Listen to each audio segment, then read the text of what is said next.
바더너스 문상훈의 특별 출연으로 이루어졌던 이상한 변호사 우영우 3회는 자폐를 가진 정훈과 의대생 상훈 형제의 이야기로 시작했는데요. 일을 마치고 집에 돌아온 형제의 부모는 형을 때리고 있는 동생을 발견했고 심하게 다친 형을 병원에 옮겼지만 안타깝게 사망하고 말았죠. 결국 동생인 정훈은 상해치사죄로 재판을 받게 되었고 부모님은 형 상훈의 죽음을 애도할 틈도 없이 정훈의 변호를 맡기기 위해 한바다를 찾아왔습니다. 이후 담당 변호사가 된 명석은 부부를 만나러 가는 자리에 우영우를 동석시키는데요. 이때 명석은 영우에게 이렇게 얘기를 하죠. 그래도 나보단 네가 더 낫지 않을까? 얼핏 들으면 맞는 얘기 같지만 자세히 들여다보면 틀린 얘기. 영우는 명석에게 이렇게 대답합니다. 자폐의 정식 명칭은 자폐 스펙트럼 장애이고 명칭에 스펙트럼이 들어가는 이유는 자폐가 셀 수도 없는 다양한 증상으로 이루어졌기 때문입니다. 라고 얘기하는데요. 명석은 마치 너 군대 다녀왔으니까 총 잘 쏘잖아 라는 식의 접근을 한 거고 영우는 군대 보직이 얼마나 많은데 군대 갔다 오면 다 총 잘 쏘냐? 난 못 쏜다 라고 알려준 겁니다. 드라마는 이처럼 3회의 시작부터 명석의 대사를 이용해 시청자들에게 메시지를 전달합니다. 일반 사람들이 자폐 스펙트럼 장애에 대해 어떤 인식과 시각을 갖고 있는지 보여준 거죠. 그리고 사건이 진행되며 드라마는 더욱더 노골적으로 현실을 보여주는데요. 특히 드라마 중반부 사건에 대한 인터넷 기사가 뜨고 영우가 그 기사를 확인하며 댓글을 읽을 때가 압권이었죠. 자폐니까 또 심신미약으로 풀려나겠네. 자폐도 알 거 다 안다. 풀어주지 마라. 등등 대부분의 사람들이 자폐 스펙트럼 장애를 이해한다기보단 심신미약을 받기 위한 정신병의 하나로 단순하게 치부해버리죠. 영우는 댓글을 하나하나 읽고 슬픈 표정을 짓습니다. 자폐 스펙트럼 장애를 대하는 현실과 정면 충돌을 한 거죠.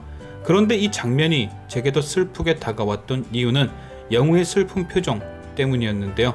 1회 등장한 출근길에서 영우는 감정 표현이 서툴러 아빠가 만들어준 감정 사진을 통해 표정을 연습하고 나갑니다. 그렇게 하나의 감정을 표현하는데도 연습이 필요한 영우가 댓글을 읽으면서는 자연스럽게 표정이 슬퍼진 거죠. 그 순간만큼은 연습도 필요 없었을 만큼 사람들의 반응이 아팠던 게 아닐까. 또한 재판 도중 검사는 영우를 가리키며 이렇게 얘기합니다.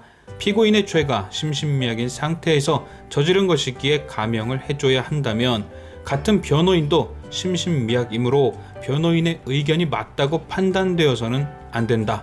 증인으로 출석했던 의사는 자폐 스펙트럼이 모두 심신미약은 아니다 라고 하지만 검사는 그런 의사의 의견은 묵살한 채 이기기 위해 그냥 자신의 생각대로 혹은 그동안의 인식대로 자폐는 다 똑같다는 식의 발언을 이어갑니다. 자폐 스펙트럼의 본질인 다양성을 검사라는 사람도 가볍게 여기는 거죠. 다 똑같지 뭐 이렇게 말입니다. 그리고 영우는 이번 재판에 크게 당황하고 좌절하게 되죠.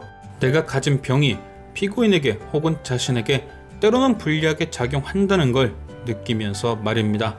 저는 영우가 변호사라는 직업을 선택하고 법을 좋아하는 이유가 감정이 많이 필요하지 않은 직업이었기 때문이다 라고 생각했습니다.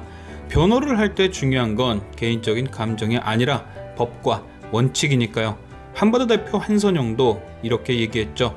변호사 하는데 자폐가 중요하냐? 로스쿨 수석에 변호사 시험 1500점 이상이 변호사를 안 하면 누가 하냐? 그런데 처음으로 법정에서 법과 원칙이 아닌 인신공격과 검사 개인의 의견으로 재판이 좌지우지 되는 걸 목격한 거죠. 갑자기 영우의 머릿속에 오류가 발생한 겁니다. 그리고 영우는 그 오류를 인정하죠. 아, 변호사라는 직업이 내 생각과는 다를 수도 있겠구나. 이후 영우는 한바다에 사직서를 두고 집으로 향하는데요. 하지만 결국 영우는 다시 돌아올 겁니다. 그녀는 다양한 종류가 존재하는 고래를 좋아하고 그 고래들은 바다에서 살아가니까요. 로펌 이름이 괜히 한바다는 아니겠죠. 지금까지 시청해주신 여러분께 감사드리며 리뷰어제는 또 다른 리뷰로 돌아오겠습니다.